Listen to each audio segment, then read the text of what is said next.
APN, the Daily English News Broadcasting Service, brought to you by Contrast Network. Today, Monday, 29th of May 2017, from your Daily English News.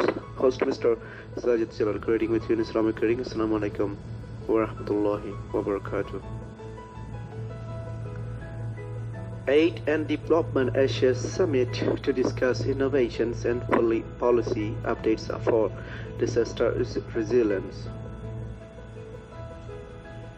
7 non-ceasefire signatory armed groups leave peace conference without reaching agreement in Myanmar.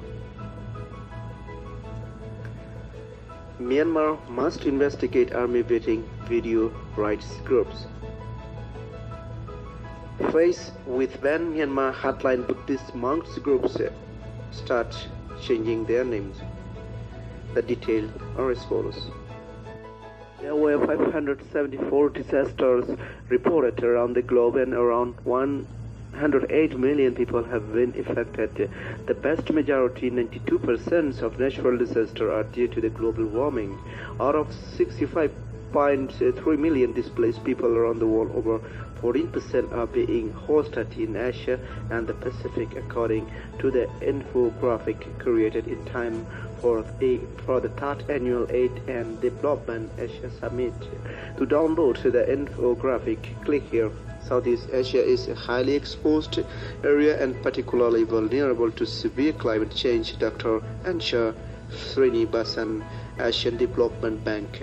One of the prevailing effects of climate change is water deprivation and drought caused by the warming of the earth.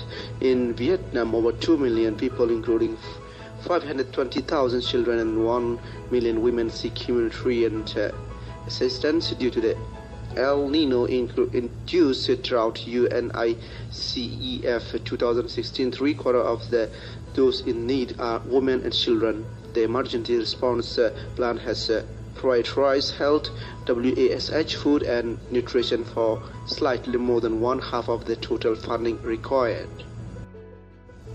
Myanmar authorities must investigate a video showing men in a military uniform viciously beating and threatening to kill handcuffed detainees suspected of being ethnic rebel fighter. Right group said Sunday the video came as negotiators from the civilian-led government of Aung San Suu Kyi and the military held peace talks with more than a dozen ethnic rebel groups in the capital, aimed at ending some of the world's longest-running civil wars.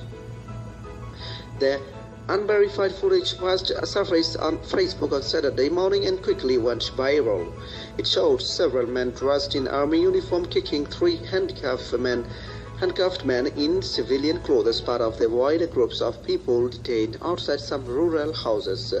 At one point in the 17-minute-long video, a uniformed man smashes his helmet into the face of one of the victims. The man in army fatigues can be heard asking the handcuffed detainees whether they belong to the Tang National Liberation Army (TNLA), an ethnic rebel group from northeastern China state currently fighting the military. Right groups called on Monday's government to investigate whether troops were responsible.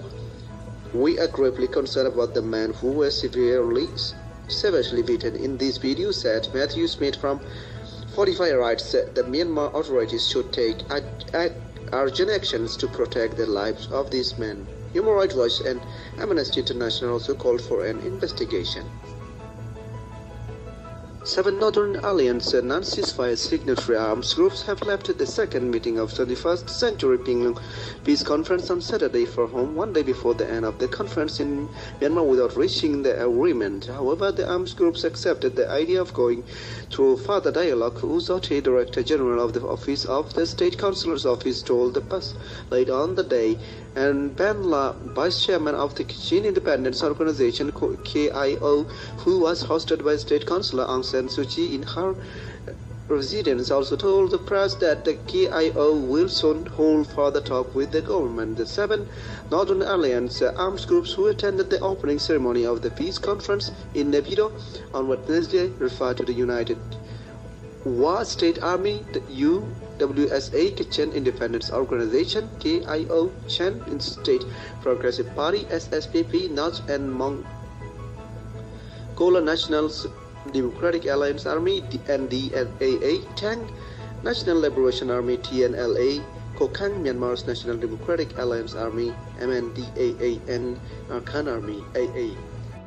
Myanmar ultra-nationalist Mabata movement announced Sunday it was rebranding under a new name days after Buddhist authorities banned the network, which has been accused of stalking Islamophobia. The monk-led movement grew in strength under the country's previous military-backed government, peddling a form of hardline Buddhist nationalism that intensified sectarian tensions with minority Muslims. But after months of distancing itself from the radical group, Myanmar's top Buddhist clergy Tuesday ordered the Mabata to cease all activities by mid-July or face prosecution. The threat did little to deter thousands of marooned rupture monks, nuns, and lay followers from attending a weekend summit at Yangon Monastery decorated with Mabata banners, with many definitely declaring their intention to keep the movement going. So this is enough for today from APN English News 7. Thank you for watching our video. Please stay tuned for more updates that are still to come up next, as every day as usual, by the help of different news agencies from around the world. If you like our APN, please like and subscribe.